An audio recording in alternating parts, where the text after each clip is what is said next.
ಸಂಗೀತದ 7 ಸ್ವರಗಳಲ್ಲಿ ಅಡಗಿದ್ದ ಜೀವಂತ ದೇವರು ಜಾನಕಿಯಮ್ಮ ಅವರು. ಅವರ ಸಾಧನೆಯ ಮುಂದೆ ನಮ್ಮ ಮಾತುಗಳು ಬಹಳ ಚಿಕ್ಕವು. ಅವರ ಹಾಡುಗಳು ಸದಾ ಕಾಲ ಕನ್ನಡಿಗರ ಮನದಲ್ಲಿ ಅಜರಾಮರವಾಗಿರಲಿ, ಉಳಿಯಲಿ. ಹಾಗೆ ಒಂದು ಕಾಲ್ಪನಿಕವಾಗಿ ಜಾನಕಿಯಮ್ಮ ಅವರಿಗೆ ಒಂದು ಕಂಬನಿಯ ಒಂದು ಚಿತ್ರನಟರು ಯಾವ ರೀತಿ ಕಂಬನಿ ಮಿಡಿತಾರೆ ಅಂತಕ್ಕಂಥದ್ದನ್ನ ಒಂದು ಕಾಲ್ಪನಿಕವಾಗಿ ಮಾಡಿ ತೋರಿಸ್ತೇನೆ. ಮೊದಲನೇದಾಗಿ ವರ್ನಟ ಡಾಕ್ಟರ್ ರಾಜ್ಕುಮಾರ್ ಅವರು. ಇವತ್ತು ಜಾನಕಿಯಮ್ಮ ನಮ್ಮ ಕಂಠದಲ್ಲಿ ಇವತ್ತು ಬಹಳ ಒಂದು ದುಃಖಕರವಾದಂತಹ ಒಂದು ಸಂಗತಿ.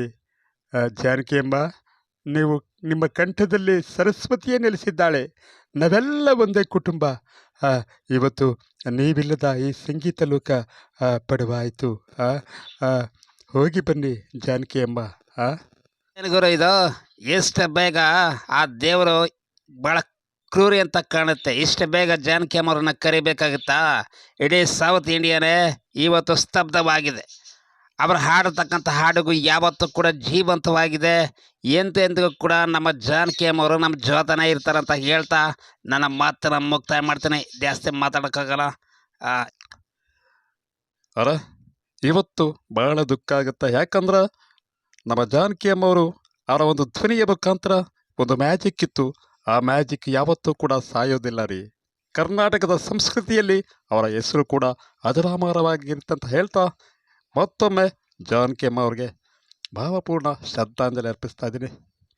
ಇವತ್ತು ನಮ್ಮ ನಾಡಿನ ಕೋಗಿಲೆ, ನೀವು ಹಾಡ್ತಕ್ಕಂಥ ಹಾಡು ಬಹಳ ಸುಂದರವಾಗಿ ಎಲ್ಲರೂ ಕೂಡ ಮನತಟ್ಟುವಾಗಿ ಕರಗ್ತಾ ಇತ್ತು. ಮತ್ತು ಹಾಡು ಕೇಳಿದ್ರೆ ಎಷ್ಟೇ ದುಃಖ ಇದ್ರೂ ಕೂಡ ನಾವು ಮರಿತಾ ಇದ್ದು. ನಿಮ್ಮ ಅಗಲಿಕೆ ತುಂಬಲಾರದ ನಷ್ಟ ಆಗಿದೆ. ಮತ್ತೊಮ್ಮೆ ಜಾನಕಿಯಮ್ಮ ಅವ್ರಿಗೆ ಭಾವಪೂರ್ಣ ಶ್ರದ್ಧಾಂಜಲಿ ಅರ್ಪಿಸ್ತಾ ಇದ್ದೀನಿ. ಕನ್ನಡ ನಾಡು ಕಂಡಂತಹ ಅದ್ಭುತ ಗಾಯಕಿ ಎಸ್ ಜಾನಕಿ ಅಮ್ಮ ಅವರು. ಜಾನಕಿ ಅಮ್ಮವರ ಸೇವೆ ಒಂದು ಭಾಷೆಯವ್ಗೆ ಯಾವುದೇ ರೀತಿಯಲ್ಲಿ ಸಾಟಿ ಇಲ್ಲ. ನೀವು ಹಾಡಿರ್ತಕ್ಕಂಥ ಪ್ರತಿಯೊಂದು ಹಾಡುಗಳು ಕೂಡ ಎಂದೆಂದೂ ಕೂಡ ಶಾಶ್ವತವಾಗಿ ಇರುತ್ತೆ ಅಂತ ಹೇಳ್ತಾ ನನ್ನ ಮಾತನ್ನು ಮುಕ್ತಾಯ ಮಾಡ್ತಿದ್ದೀನಿ. ಮತ್ತೊಮ್ಮೆ ಜಾನಕಿಯಮ್ಮ ಅವರಿಗೆ ಭಾವಪೂರ್ಣ ಶ್ರದ್ಧಾಂಜಲಿಗಳು. ಇವತ್ತು ನನ್ನ ಹುಟ್ಟುಹಬ್ಬ ಗೊತ್ತು, ಆದರೂ ಕೂಡ ಇವತ್ತು ನಮ್ಮ ಅಪ್ಪಾಜಿ ಜೊತೆ ಭಾಳಷ್ಟು ಗೀತೆಗಳನ್ನು ಹಾಡಿದ್ದಾರೆ. ಏನು ಮಾಡೋದು, ಅಭಿಮಾನಿಗಳಿಗೋಸ್ಕರ ನಾವು ಒಂದು ಕಡೆ ಸಂತೋಷ ಇದೆ, ಒಂದು ಕಡೆ ದುಃಖ ಇದೆ. ಏನು ಮಾಡೋಕ್ಕಾಗಿದೆ, ಜೀವನ ಅಂದಮೇಲೆ ಕಷ್ಟ ಸುಖ ಎರಡೂ ಇರಬೇಕಲ್ಲ. ಹಾಗಾಗಿ ಇವತ್ತು ಅಮ್ಮ ಅವರು ನಾವು ಚಿಕ್ಕ ವಯಸ್ಸಲ್ಲಿ ನಾವು ನೋಡ್ತಾ ಇದ್ದೋ, ನಾವು ಅವ್ರ ಹಾಡುಗಳನ್ನ ಕೇಳ್ಕೊಂಡೇ ಬೆಳ್ಕೊಂಬಂದಿರ್ತಕ್ಕಂಥವ್ರು ನಾವು. ಜಾನಕಿಯಮ್ಮ ಅವರ ಧ್ವನಿ ನಾವು ಯಾವತ್ತೂ ಕೂಡ ಮರೆಯೋಕ್ಕಾಗಲ್ಲ.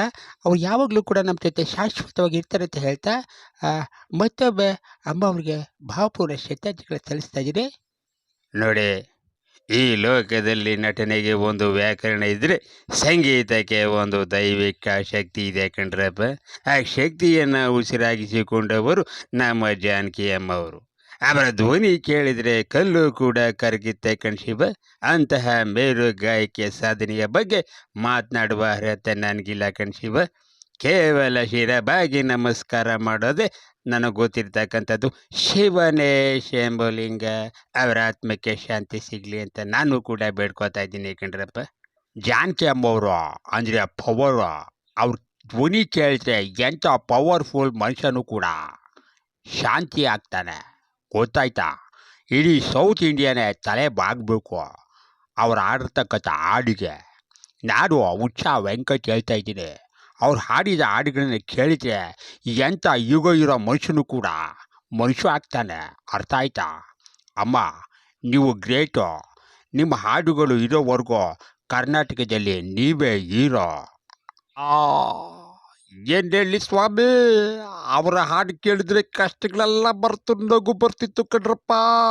ಇವತ್ತು ಆ ಗಾನಕ್ಕೆ ಹೋಗಿಲ್ಲ ಮೌನವಾಗಿದ್ರೆ ನನ್ನ ಮನಸ್ಸು ತಡ್ಕೊಳ್ಳೋಕ್ಕಾಗೋದಿಲ್ಲ ಕಣ್ಣಪ್ಪ, ತಡ್ಕೊಳ್ಳೋಕ್ಕಾಗೋದಿಲ್ಲ.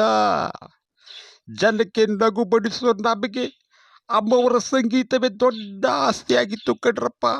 ಹೋಗಿ ಬನ್ನಿ ಅಮ್ಮ, ಹೋಗಿ ಬನ್ನಿ. ಸಂಗೀತದ ಅಲೆಗಳು ನಮ್ಮನ್ನು ಸದಾ ನಗ್ತಲೇ ಇರೋ ಹಾಗೆ ಮಾಡ್ತಾ ಇತ್ತು. ನಿಮ್ಮ ನೆನಪುಗಳು ಇವತ್ತು ಎಲ್ಲ ಮಾಸಿ ಹೋಯ್ತಲ್ಲಮ್ಮ. ಬರ್ಲಾ.